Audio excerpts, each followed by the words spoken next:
بسم الله الرحمن الرحيم والصلاة والسلام على أشرف المرسلين. Salam alaikum. Bonjour tout le monde.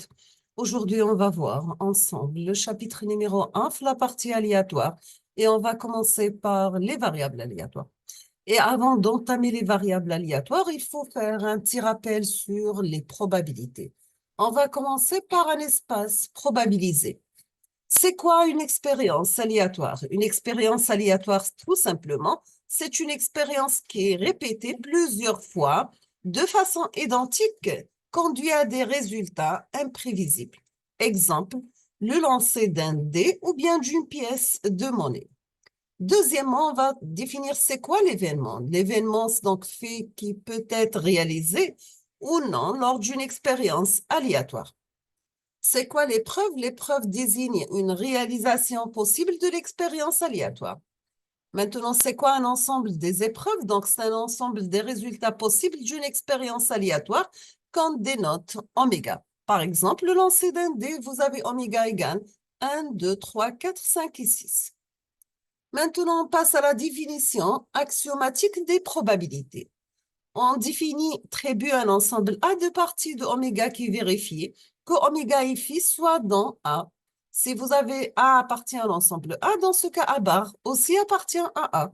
Si vous avez l'ensemble de AN, sachant que AN c'est entier, donc appartient à 1, automatiquement l'union de AN, toujours N appartient à grand N, et appartient aussi à 1.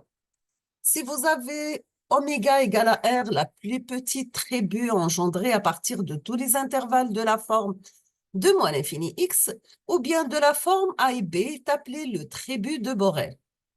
On la note B entre parenthèses R.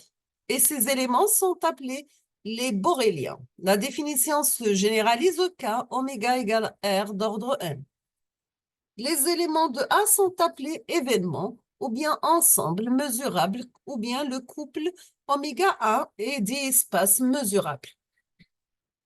On définit une mesure de probabilité en associant à chaque événement un nombre qui indique sa probabilité d'apparaître.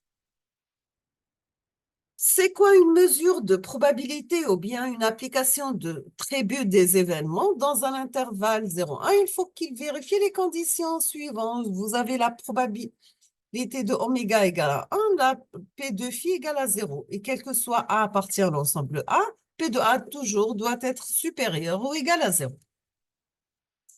Maintenant, si vous avez la suite d'événements à l'ensemble AN, N appartient à un grand N, de A vérifier que l'intersection de AI avec AG égale à phi. Quel que soit IG différent de 0, donc la probabilité de l'union de AN égale la somme de P de AN. Et le triplet oméga A et P est appelé espace probabilisé ou bien espace de probabilité. On va prendre un exemple. Donc, vous avez l'exemple lancé d'un dé. Si vous avez l'événement A obtenir un nombre impair, donc oméga l'ensemble complet contient les éléments suivants 1, 2, 3, 4 et 5, 6. A, donc, c'est concerne les nombres impairs, on aura l'ensemble A égale 1, 3 et 5. La probabilité d'avoir A, donc, ce sont 3 cas possibles parmi 6. Donc, c'est 1 demi. Donc, c'est la moitié de l'ensemble complet oméga. Quelques lois, si vous avez A un événement, sa réalisation exclut la réalisation de l'événement contraire de A. Vous avez que l'événement oméga est toujours réalisé. C'est un événement certain. L'événement phi n'est jamais réalisé, donc on appelle ça un événement impossible. Deuxièmement, on va définir, ou là on va parler des probabilités conditionnelles et l'indépendance. Si vous avez oméga A et P, un espace probabilisé, et vous avez A et B, deux événements appartenant à l'attribut A, nous avons la probabilité de A sachant B, c'est la probabilité de réalisation de l'événement A, sachant que l'événement B est réalisé. Donc, la probabilité de A sachant B est égale à la probabilité de l'intersection de A et B divisée par la probabilité de B, sachant que toujours, il faut que la probabilité de B soit différente de 0. Maintenant, si vous avez la probabilité de A sachant B est égale à la probabilité de A, on dit que les événements A et B sont indépendants.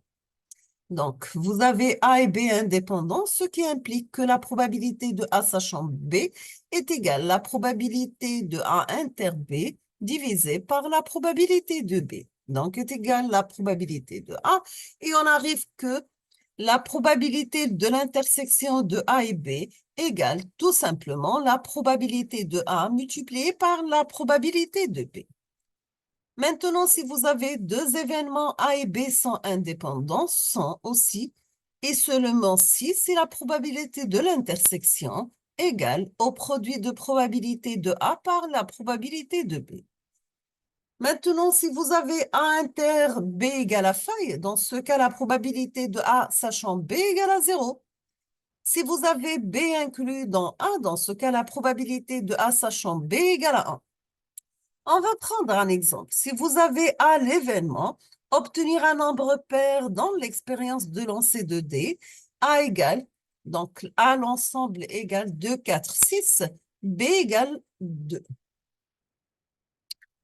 Maintenant, on va parler de l'indépendance conjointe. Si vous avez les événements de la suite A égale A1, A2, A3 jusqu'à AN sont conjointement indépendants, c'est-à-dire indépendants dans leur ensemble. C'est pour toute suite de A.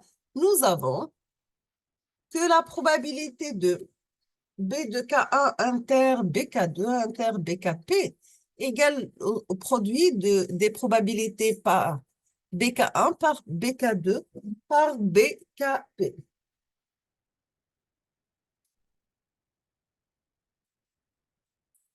Donc, le cas BM égale à AM, on aura BM égale A bar de M.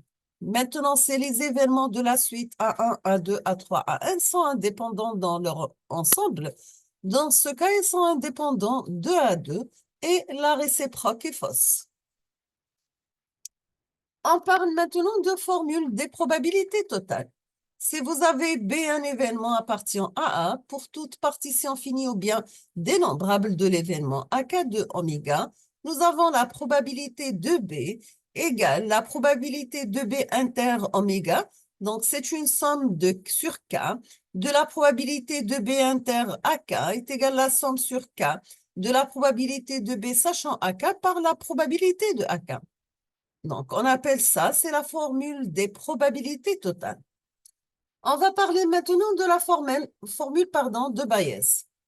La probabilité de AK sachant B est égale à la probabilité de B inter AK divisé par la probabilité de B. Donc, est égale à la probabilité de B sachant AK par la probabilité de AK divisé par une somme sur G des probabilités B sachant AG par la probabilité de AG.